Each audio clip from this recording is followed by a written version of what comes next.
Hallelujah. Hallelujah. Hallelujah. Hallelujah. Praise the Lord. Praise the Lord. प्रभु का धन्यवाद करेंगे आज के दिन के लिए, इस समय के लिए कि खुदा ने अच्छे सही सलामत सही वक्त पर हमारे दास को हमारे घर भेज दिया। और हम खुदा को धन्यवाद देंगे कि उसने हमें ये सांसें दी कि हम आज के दिन को देख सकें और खुदा की महिमा और आराधना कर सके। तो आइए हम सब प्रार्थना में जाएंगे, फिर गीत में जाएंगे और फिर खुदा के वचन में जाएंगे। हम सब अपनी आंखों को बंद करेंगे और खुदा से प्रार्थना करेंगे। धन्यवाद धन्यवाद धन्यवाद प्यारे प्रभु यीशु, हम आपका बड़ा धन्यवाद करते हैं आज के पवित्र दिन के लिए, पवित्र समय के लिए। खुदावन यीशु, आपने हमें जिंदों की दुनिया में जिंदा रखा, इसके लिए हम आपको धन्यवाद देते हैं।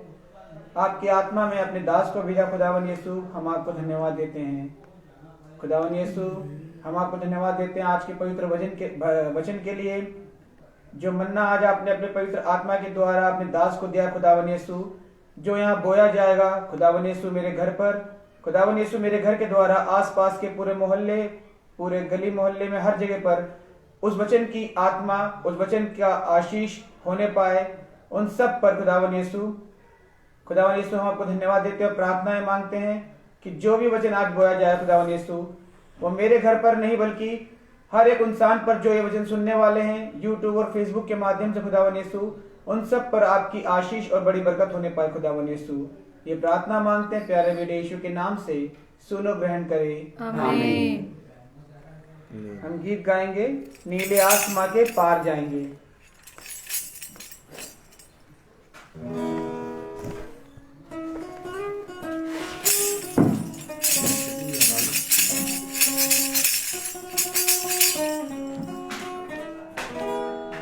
नीले आसमां के पार जाएंगे, मेरा यीशु रहता वहाँ। नीले आसमां के पार जाएंगे, मेरा यीशु रहता वहाँ। ना मिलेंगे बादलों पर, ना मिलेंगे बादलों पर, दिखेगा सारा जहां। नीले आसमां के पार जाएंगे, मेरा यीशु रहता वहाँ। उसका कोई भी वादा न होगा पूरा, हर एक वादा उसका होता है पूरा। उसका कोई भी वादा, उसका आने का वादा भी होगा पूरा।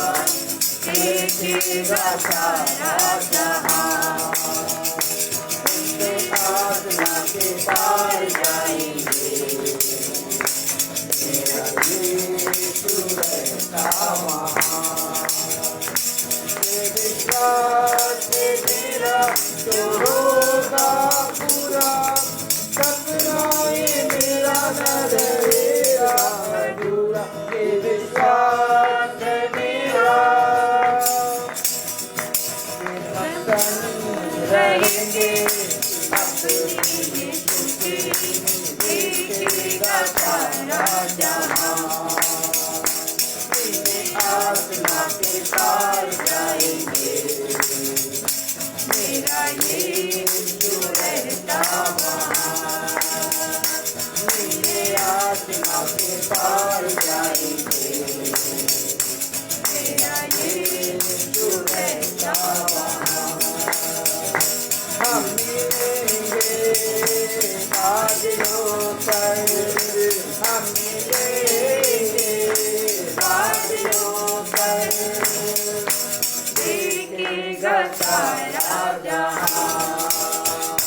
नीले आसमां के पार जाएंगे, मेरा यीशु रहता वहाँ। नीले आसमां के पार जाएंगे, मेरा यीशु रहता वहाँ। Praise the Lord. Praise the Lord. हम मिलेंगे बादलों पर, और ये सच है, हम सबको बादलों पर मिलना है जहां पर हमारा खुदावन यीशु विराजमान है, और जो हमें हमारे न्याय के लिए वहां पर उपस्थित है। तो हमें इसी जगह पर रहकर, अपने पवित्र वचन में बने रहकर, अपने आप को इस निकम्मेपन से दूर रखना है, कि जिससे हम जब बादलों पर जाएं खुदा के सामने, तो खुदा के सामने वो हमें उस प्रकार से हमारा न्याय कर सके। तो आइए अब हम सब वचन में जाएंगे। हम सब अपने स्थानों में खड़े होंगे खुदा के वचन को आदर और महिमा देने के लिए। Praise the Lord. Praise the Praise the Lord. Lord. Hallelujah. Hallelujah. आइए इससे पहले कि हम खुदा के वचन के लिए तो एक कोरस गाएंगे।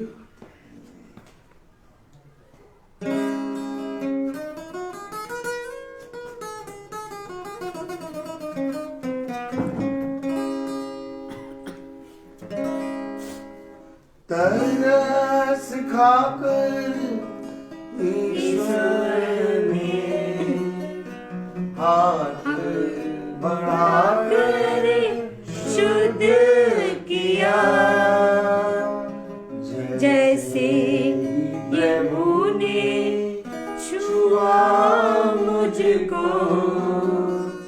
मेरा हृदय सब धुल गया, जैसे प्रभु ने छुआ मुझको, मेरा हृदय सब धुल गया। वीणे करते हुए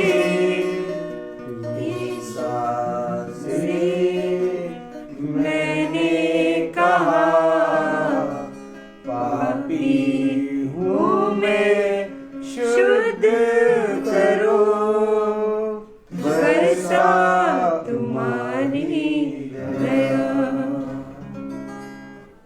praise the Lord. Praise Praise the the Lord. Lord. एक बार फिर पिता ने हमें और आपको ये पवित्र दिन ये समय दिया, तो मेरे प्यारे भाई बहनों, हम अपने खुदा को धन्यवाद दें, प्रेज द लॉर्ड। क्योंकि जो समय ये दिन पिता ने हमें दिया है, ये हजारों रुपए और कई उत्तम मोहरों से बढ़कर है, जिसे मनुष्य ने ना पहचाना।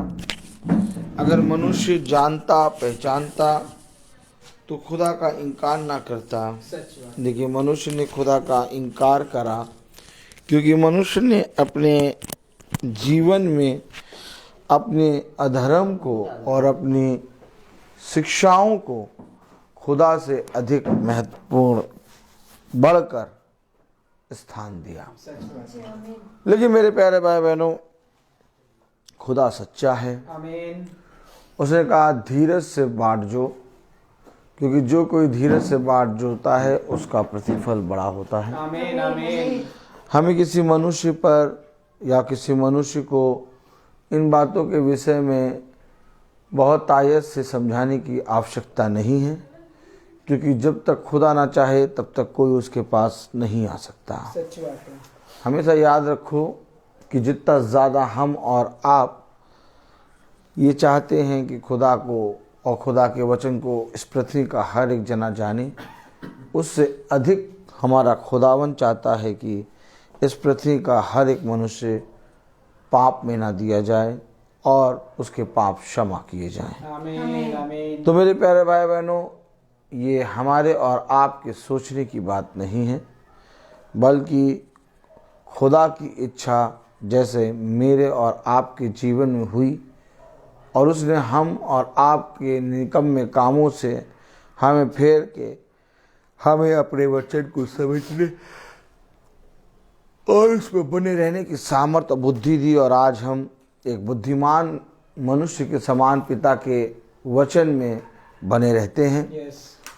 लेकिन जिनको पिता ने अपने वचन से दूर रखा है, वे कोशिश भी करेंगे तो भी वो पिता के वचन को नहीं जान पाएंगे, सच बात है। क्योंकि पिता ने अपने गुप्त मनोरथों को और अपनी गुप्त बातों को और अपने पवित्र वचन को उनके सामने से हटा दिया। इसलिए धन्य मानो इस बात को कि पिता ने हमें और आपको चुना है। आमीन। धन्य मानो इस बात को कि पिता ने हमें और आपको ये अवसर दिया है कि हम और आप पिता के पवित्र वचन में बढ़ें और उसके पवित्र वचन को जानें। आमीन। तो आइए हम सब पिता के पवित्र वचन से निकालेंगे उस यिर्मयाह उसका 23वां अध्याय। Praise the Lord. Praise the Lord. यिर्मयाह उसका 23वां अध्याय और उसकी 19वीं आयत में क्या लिखा है, पढ़ें। यिर्मयाह 23:19 में लिखा है, देखो यहोवा की जलजलाहट का प्रचंड बवंडर और आंधी चलने लगी है और उसका झोंका दुष्टों के सिर पर जोर से लगेगा। आमीन। खुदावन का वचन जो कि पवित्र है, इस पवित्र वचन को खुदा हम निकम्मों को समझने और उस पर चलने की सामर्थ प्रदान करे। आमीन। आमीन। हम सब अपने स्थानों पर बैठ जाएं। देखिए, एक समय होता है जब पिता अपने बच्चों को समझाता है कि बेटा, जो चीज़ें तुम कर रहे हो, जिन कामों को तुम कर रहे हो, उन कामों से अपने आप को बचाओ और इस संसार में अगर रहना है, अगर लोगों के बीच में रहना है, तो अच्छे काम करो और अपने आप को बहुत आयत से इस संसार में बढ़ाओ। आमीन। आमीन।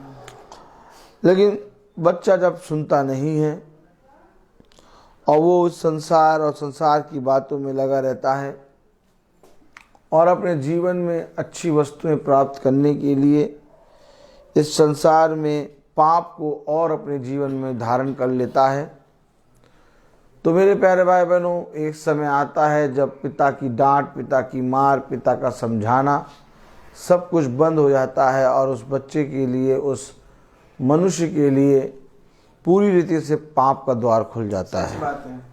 फिर देखते हैं कि पिता के लाख समझाने के बावजूद वो मनुष्य, वो बच्चा पिता के अपने जीवन में अच्छी वस्तुएं नहीं ला पाता, क्योंकि उसने पिता की डांट और पिता की बातों को तुच्छ जाना। तो मेरे प्यारे भाई बहनों, ये अवश्य है कि एक समय है जब हम अपने बच्चों को और अपने जीवन में अपने चलने वालों को, अपने जीवन में लोगों को पिता के वचन के बारे में बता रहे हैं। लेकिन एक समय आएगा जब ये वचन जो बताया जा रहा है लोगों के बीच से दूर किया जाएगा, और जब लोगों के बीच से ये वचन दूर होगा तो लोग सुनेंगे, सुनने के लिए और अपने आप को बचाने के लिए बहुत कोशिश करेंगे, परंतु उनके पास ये वचन ना पहुंचेगा। क्योंकि ऐसा मैंने नहीं कहा, क्योंकि ऐसा मैं कहने वाला कुछ नहीं हूं। वचन में लिखा है, यिर्मयाह 23 और उसकी 19वीं आयत में लिखा है, अभी आपने पढ़ा, देखो यहोवा की जलजलाहट का प्रचंड बवंडर और आंधी चलने लगी है। अब लोग कह रहे हैं खुदा बहुत दयालु है, करुणा निधान है। हाँ, खुदा दयालु है, खुदा करुणा निधान है, खुदा विलंब से क्रोध करने वाला है, खुदा विश्वास योग्य है। भला हम अपने बच्चों को छोड़ सकते हैं, लेकिन वो हमें नहीं छोड़ेगा। ये सारी बातें हैं, लेकिन एक समय के अंतर्गत है। क्या? एक समय के अंतर्गत है। आप पर दया, आप पर पिता का आत्मा, आप पर पिता का बलवंत दाहिना हाथ, आपके लिए पिता का वचन, पिता की बातें सब कुछ रखी हुई हैं और हर चीज आपके लिए है, लेकिन ये एक समय तक है। देखिए, पृथ्वी पर पिता ने आखिर समय क्यों दिया? अगर पिता चाहता तो रात बनाता ही नहीं। ताली हो जाए। क्यों भाई? रात बनाता ही नहीं, कहता दिन बन जाए बस। या तो दिन ना बनाता, कहता रात ही रहे। घड़ी घड़ी क्यों बनी है? समय क्यों बना? 1 दिन, 2 दिन, 3 दिन, महीने, गिनती क्यों बनी? हफ्ते हैं? बताइए, कोई जना कभी आपने ये सोचा कि ये समय क्यों बना? और कोई नहीं चाहता कि समय कभी खत्म हो। सच बात है। ताली हो जाए। ऐसे करते हो, ऐसे यूं कर लें, यूं, ऐसे।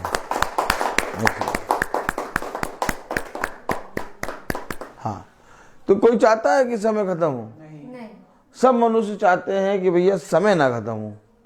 आप बड़े बड़े लोग, धनवान लोग, पता है जब इंटरव्यू देने आते हैं, जो अपने ज़माने के सुपरस्टार थे, क्या सुपरस्टार पे जमाने के। हाँ, अपने ज़माने के सुपरस्टार थे, जिनके पास इतना समय नहीं था कि वो किसी से बात कर लें।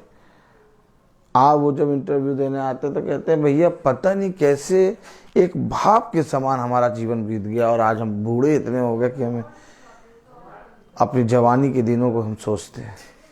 आप समझ रहे हैं? यस। और वो लाख कोशिश करते हैं जवान होने के लिए, एक्सरसाइज कर रहे हैं, ये कर रहे हैं, वो कर रहे हैं, खाने में, लेकिन मनुष्य लाख कोशिश जितना भी कर ले, ये शरीर का ढलना निश्चय है। सच बात है। जिस तरह से एक समय है जब हम लोग जवान होके घूम रहे हैं, चल रहे हैं, गाड़ी में किक मार रहे हैं, चौथा गियर लगा के अलिफ लैला बने जा रहे हैं, तो एक समय होगा जब अलिफ लैला नहीं बनेंगे, यानी चौथा गियर नहीं लगाएंगे, गाड़ी पे किक नहीं मार पाएंगे, गाड़ी को चलाना उठाना तो छोड़ो, चलाना तो छोड़ो, उठा नहीं पाएंगे। क्यों? क्योंकि शरीर का बल धीरे धीरे क्या होता है, ढलता है। ढलता जाता है। आपने देखा जब सूरज अपने मुकाम पे आता है तो कितनी तेज धूप देता है, लेकिन वो धूप जो कस के लगती है, बहुत तेज धूप होती है, धीरे धीरे करके ढल जाती है। देखा आपने? ठीक इसी तरीके से वचन हमें बताता है, यदि तुम मेरे वचन को नहीं जानते तो घर से बाहर निकलो और प्राकृतिक चीज़ों को देखो, पेड़ को देखो, पौधों को देखो, सूरज को देखो, चांद देखो। इनकी स्तुति महिमा या इनसे प्रार्थना करने को नहीं कहता, देखने को कह रहा है। कह रहा देखो, इनको देखो, इन सारी चीज़ों को, ये तुम्हें मेरे वचन का बखान करेंगे। क्या सच बात है, मेरे वचन का बखान करते हैं। हाँ, ठीक इसी तरीके से पिता का प्रेम, पिता का धैर्य, पिता का धीरज, पिता का सामर्थ तुम पर बना रहता है। आमीन आमीन। और समय रहते तुम जितनी जल्दी पिता के वचन की बातों को समझकर अपने जीवन को पिता के वचन में दोगे, खुदावन यीशु मसीह के वचन में, उतना जल्दी तुम्हारा उद्धार हो जाएगा। आमीन। लेकिन जैसे जैसे तुमने समय को निकम्मा जाना, जैसे जैसे तुमने कहा अरे अभी तो बहुत समय है, अभी तो हम कुछ भी कर सकते हैं, जैसे जैसे तुमने ऐसा करना चाहा, वैसे वैसे समय निकलता जाएगा और तुम्हारे जीवन से पिता का वो सामर्थ का काम, वो अनुग्रह जो पिता को तुम्हारे और हमारे जीवन से करना था, वो दूर हो जाएगा। कलाम में लिखा है यिर्मयाह उसका 23वां अध्याय और उसकी 19वीं आयत में, देखो यहोवा की जलजलाहट का प्रचंड बवंडर और आंधी चलने लगी है। आंधी भी चल रही है और भवंडर भी चल रहा है। अब जो जना अपने आप को बचाना चाहता है इस आंधी और भवंडर से, वो पिता के निकट आ जाए। आमीन आमीन। तो पता चला पिता के निकट आने की कोशिश किसी ने नहीं करी। खुदा का कलाम कह रहा आंधी चलने लगी है, भवंडर चलने लगा है। क्यों चल रहा है? क्योंकि एक समय था जब मैंने इस आंधी को और इस भवंडर को थाम रखा था। सच बात है। याद रखिए, आप जो समुंदर देखते हैं बहुत बड़ा समुंदर है, बहुत बड़ा समुंदर है, बहुत बड़े एरिया में समुंदर फैला हुआ। जितना बड़ा संसार है, अभी हम लोग जितना पृथ्वी पर है उससे बहुत बड़ा समुंदर का भाग है। और समुंदर के लहरों को, समुंदर के पानी को खुदा ने बांध रखा है। क्या कर रखा है? बांध रखा है। समय समय पर वो कभी कभी थोड़ा सा ढील देता है। क्या देता है? ढील देता है। तो जैसे ही ढील देता है, एक कागज की नाई के समान पूरा पूरा शहर तबाह हो जाता है। सच देखा आपने? यस। तो ये बांधा किसने, रोक किसने रखा है? समुंदर की लहरों को। बहुत प्रचंडता से वो उफान मारती हैं और दूर तक आती हैं, और आप जब खड़े हो और उस लहरों को देखो तो आपको ऐसा लगेगा कि थोड़ी देर और खड़े रहेंगे तो ये हमें डुबा ले जाएगी। Praise the Lord. Praise the Lord. लेकिन आप देखते हैं कि जितनी तेजी से वो लहर आगे की ओर बढ़ती है, उससे 10 गुना 100 गुना तेजी से वो बाहर पीछे की ओर खींची जाती है। तो एक है जो खींचता है, एक है जो समुंदर के पानी को उफान नहीं मारने देता, एक है जिसने समुंदर के पानी पर लगाम लगा रखी है, सच बात है। एक है जिसने इस पृथ्वी को डोलने से, यानी भूकंप जिसको कहते हैं अर्थवेग, इस पृथ्वी को डोलने से रोके रखा है। जब पृथ्वी हल्की सी हिलती है, जब पृथ्वी हल्की सी डोलती है तो बड़ी बड़ी इमारतें गिर जाती हैं और लोगों का कितना नुकसान हो जाता है, जान माल हर चीज का।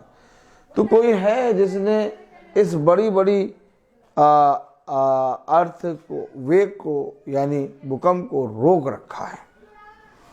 तो मेरे प्यारे भाई बहनों, क्यों आखिर खुदा ने भूकंप को और उसाते हैं ये समुंदर को और तूफान को रोके रखा है?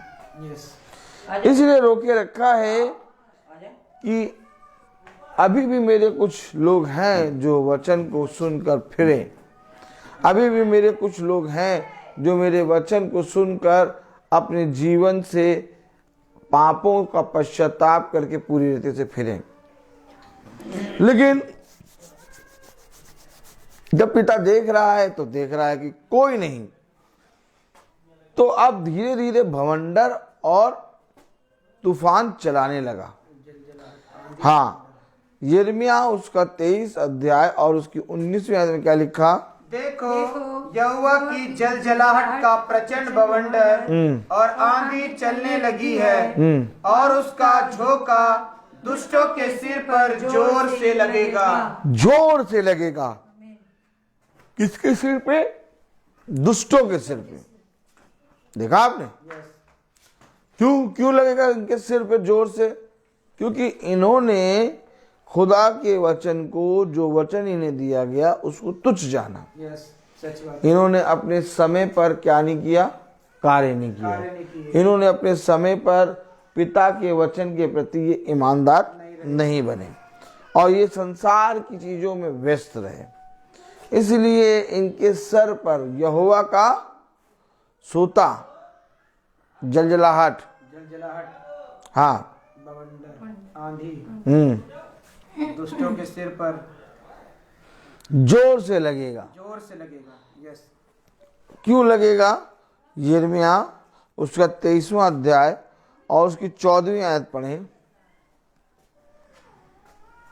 परंतु हाँ। यरूशलेम के नबियों में मैंने ऐसे काम देखे हैं। देखिए, इससे पहले कि यहोवा का प्रचंड भवंडर उनके उस माथे पर जोर से लगे, खुदा ने उन्हें देखा, खुदा ने उन्हें टटोला, खुदा ने उन्हें जीवन बदलने और अपने जीवन को पापों से पश्चाताप करने का अवसर दिया। लेकिन इन्होंने अवसर पाना ना चाहा। क्या नहीं चाहा? अवसर पाना ना चाहा। आपने देखा अवसर क्यों नहीं पाना चाहा? क्यों नहीं पाना चाहा? क्योंकि ये अपने जीवन में उस समय, जो समय पिता ने दिया, उस समय के अकॉर्डिंग इन लोगों ने काम नहीं किया। कलाम में लिखा, वचन में लिखा कि मैंने यरूशलेम के भविष्यवक्ताओं को देखा। क्या लिखा? पढ़ें जरा 14वीं आयत। परंतु यरूशलेम के नबियों में मैंने ऐसे काम देखे हैं, मैंने ऐसे काम देखे हैं जिनसे रोंगटे खड़े हो जाते हैं। अब आप बताइए, खुदा देखकर कामों को भुचक्का हो जाता है कि मैंने तो इन्हें अपने स्वरूप और अपनी समानता में बनाया है। कैसा बनाया? अपनी स्वरूप बनाया है। कैसे बनाया? अपने स्वरूप बनाया है। खुदा जब देखता है तो कहता है कि मैंने तो इन्हें अपने स्वरूप और अपनी समानता में बनाया है। लेकिन इन्होंने कितने गंदे काम और कितने ज्यादा इस संसार में घिनौने काम करे हैं कि खुदा कह रहा रोंगटे खड़े हो जाते हैं। क्या? रोंगटे खड़े हो जाते हैं। आप समझ रहे हैं कि नहीं? इससे पहले कि खुदा का भवंडर दुष्टों के माथे पर लगे, जोर से लगे, खुदा ने इनके कामों को देखा। आमीन, आमीन। खुदा ने सोचे कितना अवसर दिया होगा, एक पिता हमारे पापों को, हमारी बुराइयों को कब तक क्षमा करता है? बार बार क्षमा करता है, बार बार क्षमा करता है, और क्षमा करते करते बार बार समझाता रहता है, बेटा अब इस काम को ना करना, बेटा अब इस काम को ना करना।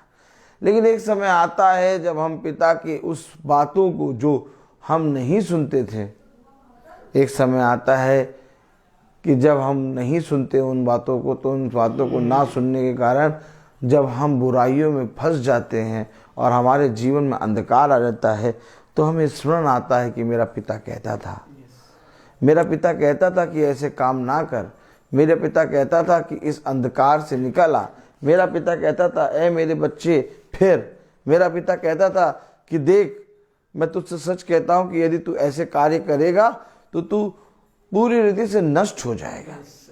लेकिन तब भी मनुष्य अपने कामों में बुराई से लगा रहता है और वो बुराई से अपने आप को ऐसे जोड़ रखता है कि अलग करना नहीं चाहता। सच बात है। लेकिन खुदा की दया को मनुष्य तुच्छ जानने लगता है।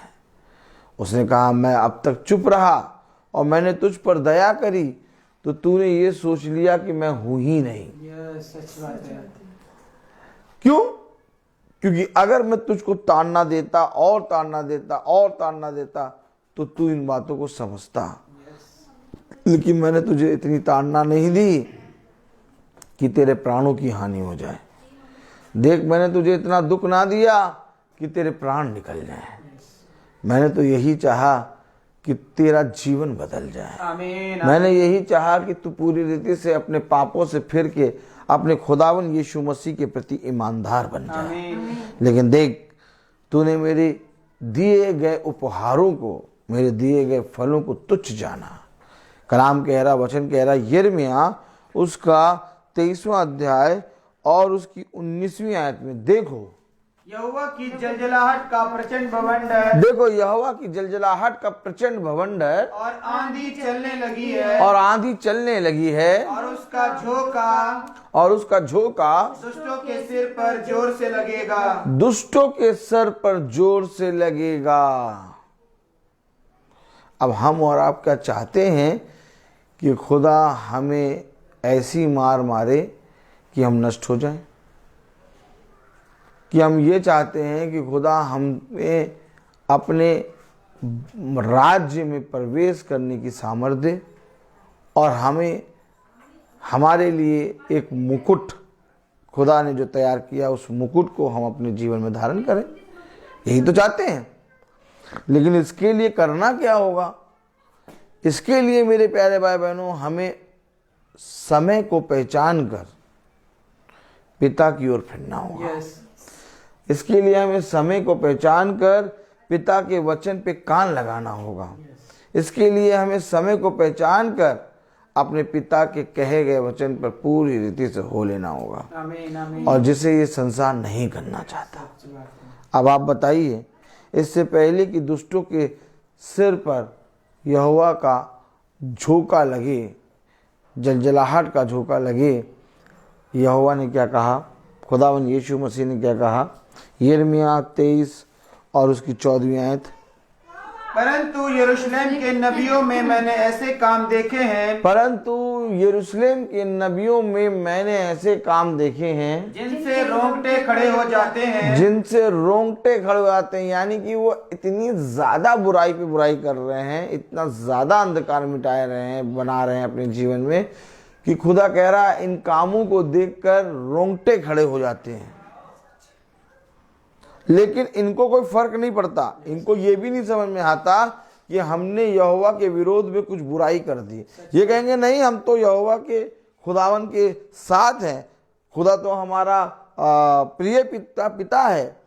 इनको जरा सा भी एहसास नहीं होता कि इन्होंने खुदा के विरोध में पाप कर दिया। जबकि खुदा कह रहा है कि इनके कामों को देखकर मैं कहता हूं कि रोंगटे खड़े हो रहे हैं। लेकिन इनको इस बात के लिए जरा सा एहसास नहीं हो रहा। क्यों नहीं हो रहा? क्योंकि इन्होंने अपना मन भलाई के लिए नहीं, बुराई ही के लिए फेरा है। आप समझे? आप समझे कि नहीं समझे? क्या कारण है कि ये उस बुराई को, उस अंधकार को अपने जीवन में नहीं देख पा रहे, जबकि खुदा कह रहा कि इनके कामों को देखकर रोंगटे खड़े हो रहे हैं। सोचिए कि कहाँ तक मनुष्य पहुंच गया है, खुदा से कितनी दूर चला गया है। इतनी दूर चला गया है मनुष्य कि खुदा का जरा सा भी भय उसके हृदय, उसके मन में नहीं है। आखिर ऐसा क्यों हो रहा है? क्योंकि उसने अपने कामों को, अपनी सारी रीति रिवाजों को और अपने अधर्म के कामों को खुदा के वचन से प्रिय जाना। तो कलाम में लिखा यिर्मयाह 23वां अध्याय और उसकी 14वीं आयत में, परंतु यरूशलेम के नबियों में मैंने ऐसे काम देखे हैं, परंतु यरूशलेम के नबियों में मैंने ऐसे काम देखे हैं जिनसे रोंगटे खड़े हो जाते हैं, जिनसे रोंगटे खड़े हो जाते हैं, अर्थात व्यभिचार और पाखंड, वे कुकर्मियों का ऐसा हिया बांधते हैं कि वे अपनी अपनी बुराई से पश्चाताप भी नहीं करते। मैंने क्या कहा? उन्हें ये बात का एहसास ही नहीं होता कि उन्होंने पाप कर दिया। उन्हें ये बात का एहसास ही नहीं होता कि उन्होंने यहोवा के विरोध में पाप कर दिया। वो व्यभिचार और पाखंड में क्या कि हम खुदा के भक्त, हम खुदा के दास, हम खुदा के दासी, खुदा के मित्र हैं, हम खुदा हमारा पिता है और हम उसके पुत्र और पुत्रियां हैं। लेकिन जब कामों को देखो तो उनके कामों से क्या पता चलता है? पाखंड। क्यों?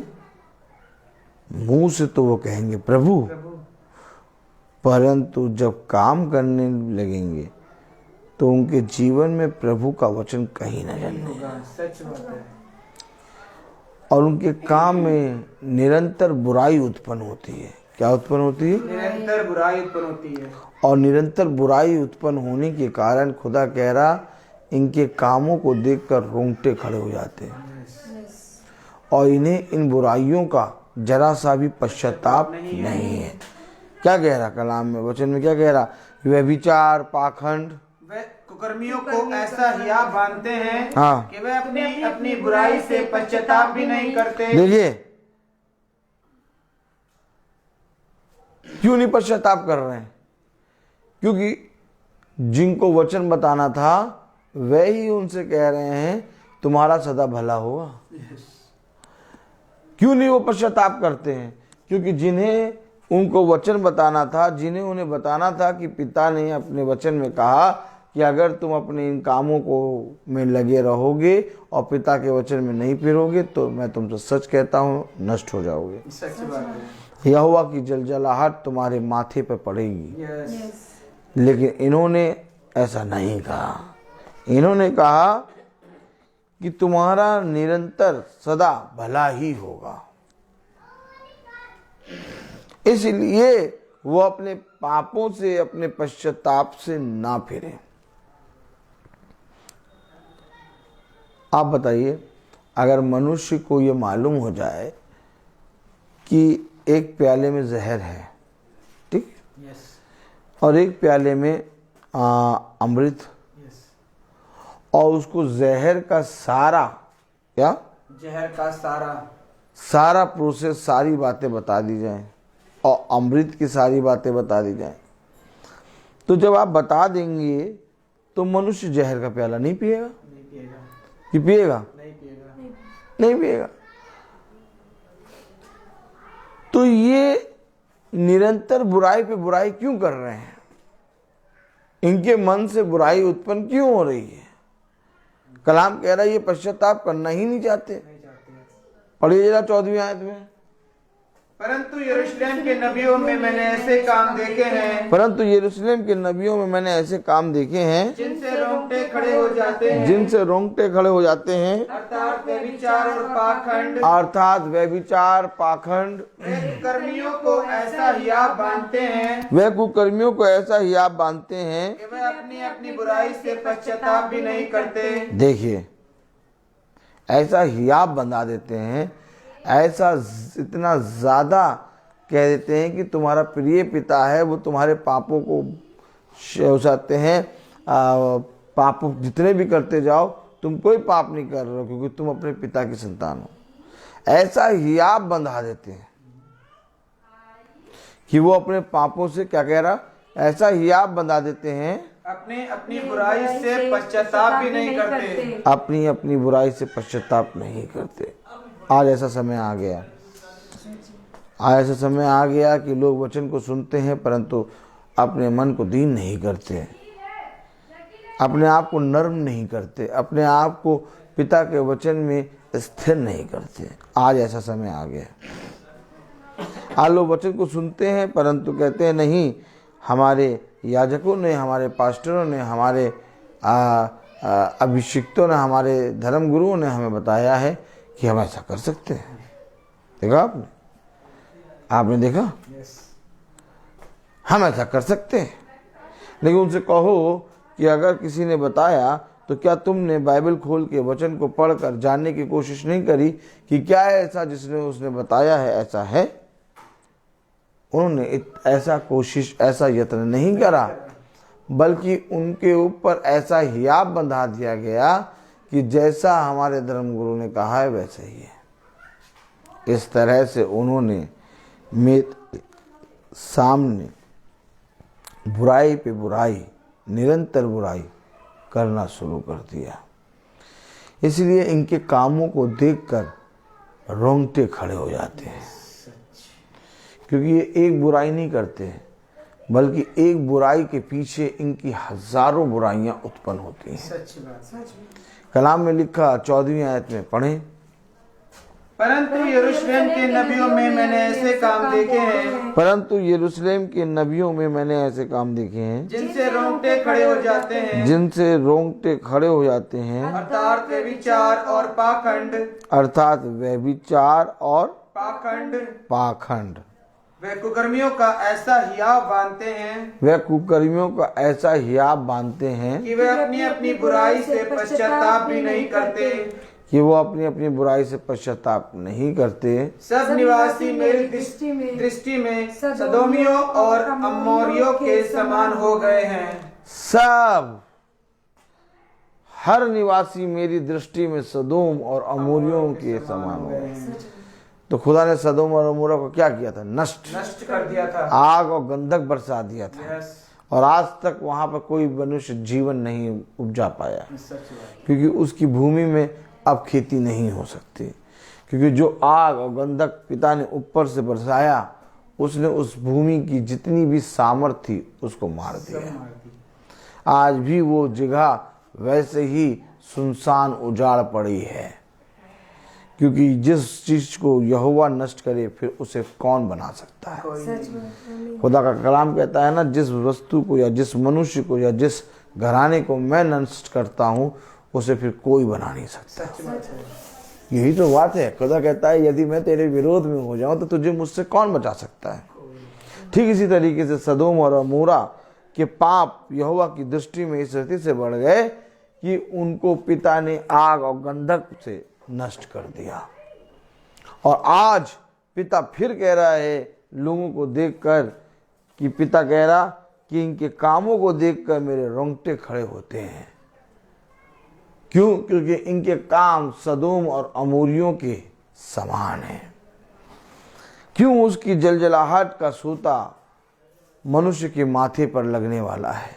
क्यों? आखिर उसाते हैं आंधी और भवंडर और जलजलाहट का प्रचंड भवंडर और आंधी चलने लगी है। क्यों? आप देख रहे हैं महामारी, लड़ाइयाँ, जाति पे जाति लड़ाई कर रही है, देश देश पे चढ़ाई कर रहा है। आप देख रहे हैं कैसी न्यूज़ आ रही हैं, कैसी कैसी बातें हो रही हैं। ये चीज़ें क्यों होने लगी हैं? क्योंकि अब खुदा का भवंडर और खुदा की जलजलाहट चलने लगी है। और जो कोई खुदा के समीप बना रहेगा वो इस भवंडर और जलजलाहट से अपने जीवन में सामर्थ्य को प्राप्त करेगा। सच बात है। आमीन। खुदा ने कहा लोगों के लिए तो ये विपत्ति होगी परंतु तेरे लिए ये 100 गुना आशीष का कारण है। उसने कहा ना कि भला चाहे संसार में जितना अकाल पड़े लेकिन तू उस वृक्ष के समान बनेगा जो नदी के किनारे होता है। उसकी जड़ें सदा नदी के पानी तक पहुंचती हैं और उसे किसी भी अकाल से कोई हानि ना होती, क्योंकि उसके पत्ते सदा हरे भरे रहेंगे। सुन, तू उस वृक्ष के समान होगा जो नाली के किनारे निकलता है, उसे ना कोई बोता और ना कोई नष्ट करता है, बल्कि वो सदा हरा भरा रहता है। ठीक इसी तरीके से पिता ने हमें और आपको बताया कि तुझे किसी बात की चिंता नहीं होनी चाहिए, क्योंकि तेरे बाएं 1000 और तेरे दाहिने 10,000 गिरेंगे, परंतु तुझे कुछ ना होगा। मेरे प्यारे भाई बहनों, आज वो भवंडर, वो आंधी चल रही है जो मनुष्य के माथे पर लग रही है। इसलिए अगर आप बहुत ध्यान से देखें, आप बड़ी जल्दी जल्दी हार्ट अटैक से लोग मर रहे हैं। सच बात है। आज जवान लोग, आज एकदम हष्ट पुष्ट लोग, आज बहुत बड़े बड़े उठाते हैं जो अपनी सेहत का ध्यान रखते हैं, जो 10 डॉक्टर उनकी सेहत के बारे में एक हफ्ते में बताते रहते हैं रिपोर्ट कि सही है सब, वो अचानक हार्ट अटैक से मरे जा रहे हैं। क्यों? उनके माथे पर सोता पड़ रहा है। आप देख रहे हैं, पहले ऐसी न्यूज़ें नहीं आती थी कि एकदम जवान लोग 5 सेकंड के अंदर गिरे और मर गए। कैसे गिरे? जैसे कोई एक सूखा पत्ता गिरता है। पेड़ से जब पत्ता सूख जाता है तो जब गिरता है तो वो जैसे गिरता है तो गिरने के कारण टूट जाता है, इतना ज्यादा सूखा होता है। देखा? और मनुष्य, एक हट्टा कट्टा मनुष्य जो चल फिर रहा है, वो ऐसे गिरेगा और पता चलेगा वो मर गया। हाँ, सच बात है। तो ये क्या है? जलजलाहट और सोता जो मनुष्य के माथे पर पड़ रहा है।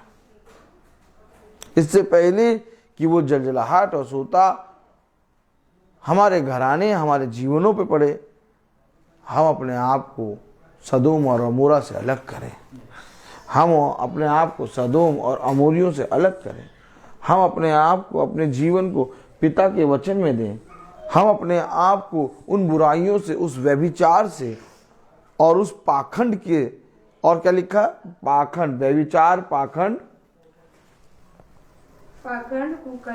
कुकर्मी जो हर तरफ मुंह मारते हैं। देखा? हर तरफ मुंह मारना, हर तरफ मुंह मारना देखा आपने? उनके घरों में भोजन है, लेकिन उनको अपने घर का भोजन अच्छा नहीं लगेगा। वो लोगों की थाली पे मुंह मारेंगे और पूरा नहीं खाएंगे, वो मुंह मार मार के छोड़ देंगे। कुकर्मी, कुकर्मी किसे कहते हैं? जो कुकर्म करता है, जो हर एक जगह जा जाके कुकर्म करता है, जो व्यभिचार होता है, जो व्यभिचारनी होती है, जो हर अपने, एक स्त्री जब अपने पति के सामने उसाते हैं ईमानदार नहीं होती, और वो पृथ्वी में जा जाके हर मनुष्य के सामने व्यभिचार करती है, उसको कुकर्मी कहते हैं। इसी तरीके से एक पति जब अपनी पत्नी को छोड़ दूसरी जगहों पे जाके मुंह मारता, क्या कहते हैं? कुकर्म करता है। नहीं, ऐसे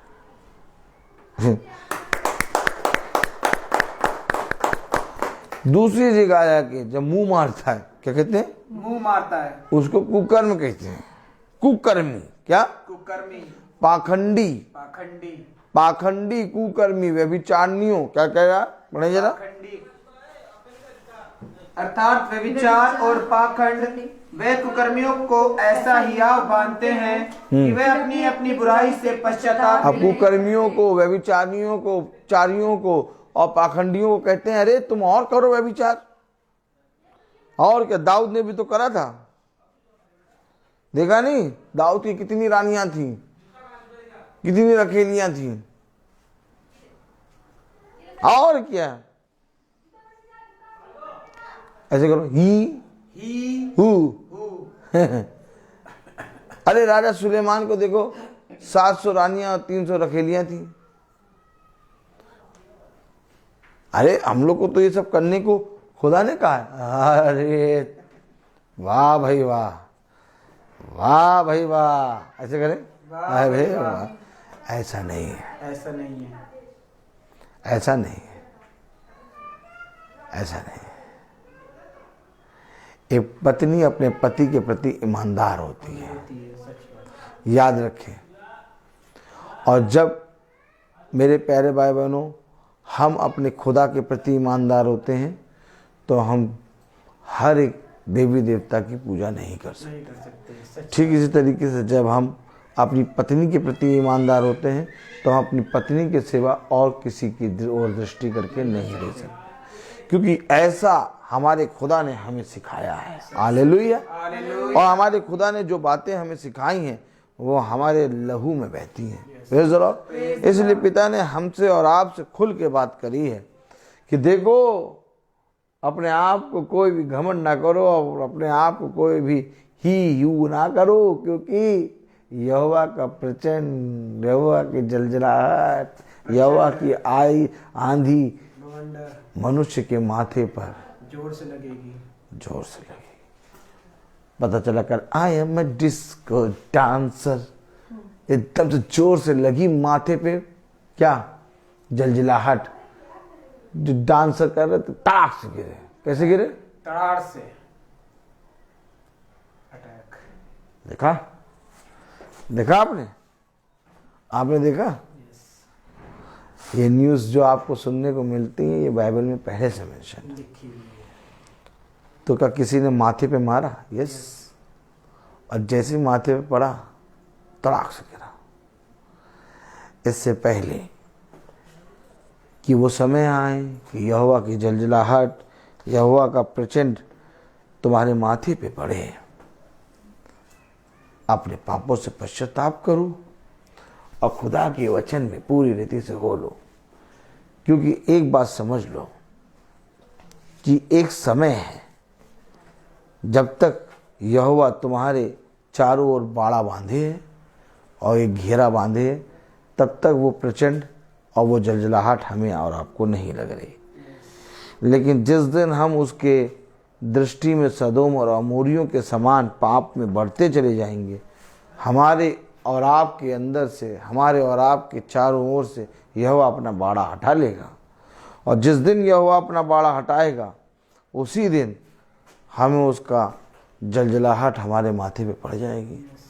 इसलिए पिता कहता है, इससे पहले कि वो दिन आए, इससे पहले कि मैं तुम्हारे पास आकर तुम्हारा न्याय करूं, तुम अपने आप को दीन करो, तुम अपने आप को पिता के वचन में दे दो और जैसा पिता ने कहा वैसा करने में चौकसी करो।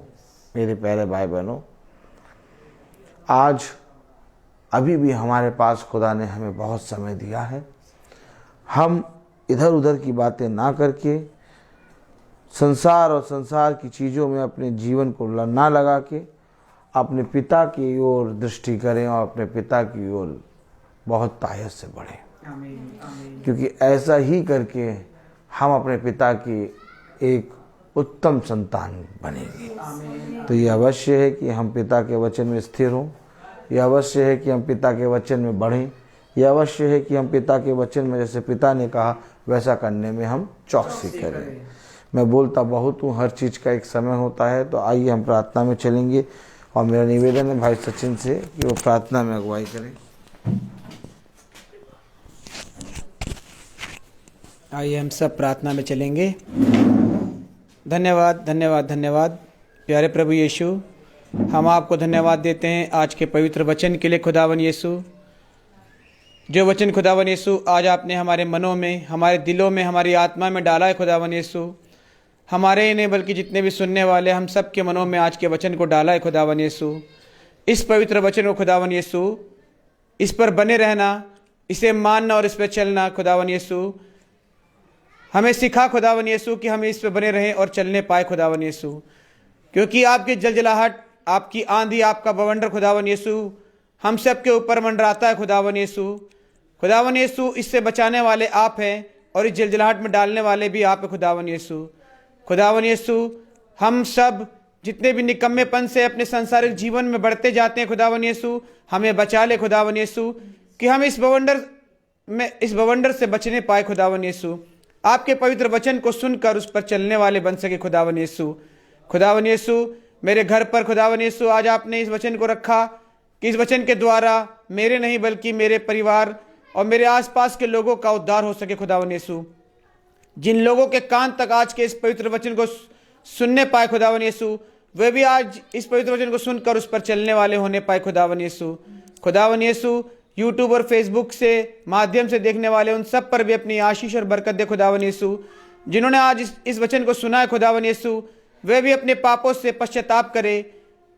जिस टाइम जिस वक्त वो इस वंडर में गिरते हैं, इस विचार में गिरते हैं, खुदावन यीशु वो पश्चाताप करे और अपने पाप से खुदावन यीशु खुदा से क्षमा मांगे। खुदावन यीशु हम भी इस पाप से बचे रहें और जो भी गलती, जो भी बेविचार किसी प्रकार का छोटा हो बड़ा, खुदावन यीशु पवित्र वचन में करते हैं, खुदावन यीशु क्षमा मांगते हुए, पछताते हुए, पश्चाताप करते हुए आपसे क्षमा मांगे। खुदावन यीशु कि हम ऐसा कभी ना करें और आपके दाहिने हाथ पर बने रहें। खुदावन यीशु विनती और प्रार्थनाएं मांगते हैं, खुदावन यीशु कि हम अपने दास के लिए, खुदावन यीशु उनको भी अपनी आशीष दे, खुदावन यीशु अपनी बरकत दे। खुदावन यीशु कि खुदावन यीशु वो इस ठंडे समय में हमारे घर पर आए। खुदावन यीशु आपकी आत्मा में होकर उन्होंने पवित्र वचन को सुनाया। खुदावन यीशु उनके परिवार पर अपनी आशीष दे। खुदावन यीशु वे जहां भी जाते हैं आपके पवित्र वचन को लेकर आप उनके संग संग साथ साथ रहते हैं। खुदावन यीशु हम अपने घरों को जा रहे हैं। खुदावन यीशु हम पर भी अपनी आशीष दे। हमारे जाने के बाद हमारे घर पर भी अपनी आशीष बरसा के रखना। खुदावन यीशु कि खुदावन यीशु हम जहां जा रहे हैं वहां पर भी इस पवित्र वचन को छोड़ने ना पाए, बल्कि पकड़े रहे। खुदावन यीशु और हर दिन हर समय आपके पवित्र वचन को सुनने पाए। खुदावन यीशु विनती और प्रार्थनाएं मांगते हैं प्यारे बेटे यीशु के नाम से, सुन और ग्रहण करे, आमीन। हे हमारे पिता तो जो स्वर्ग में है, तेरा नाम पवित्र माना जाए, तेरा राज्य आए, तेरी इच्छा जैसे स्वर्ग में है वैसे इस पृथ्वी पर भी पूरी हो। हमारा प्रतिदिन का आहार आज हमें दे और हमारे अपराध में क्षमा कर जैसे हम भी अपने अपराधियों को क्षमा करते हैं, और मैं परीक्षा में न डाल परंतु बुराई से बचा। बादशाह जलाल सदा तेरी है, आमीन। अब हमारे खुदावन यीशु मसीह की खुदा बाप की मोहब्बत, पाक रूह की रिफाकत और शराकत हम में से हर एक विश्वासी जन के साथ अब से लेकर अनंत काल तक होती रहे, आमीन। धन्यवाद धन्यवाद धन्यवाद सारे आशीषों के स्रोते, धन्यवाद धन्यवाद धन्यवाद धन्यवाद सारे आशीषों के स्रोते, धन्यवाद सारी आशीषें आगे हालेलुया। धन्यवाद धन्यवाद धन्यवाद सारे आशीषों के स्रोते, धन्यवाद। Praise the Lord, praise the Lord, praise the Lord, praise the Lord, praise the Lord. Sister आप प्रार्थना करें। सभी भाई बहनों को प्रेज द लॉर्ड। और सूचित किया जाता है कि कल की प्रार्थना शाम को 5 बजे बहन मैथ्यू के यहाँ होगी। कल की प्रार्थना शाम को 5 बजे बहन मैथ्यू के यहाँ। Praise the Lord.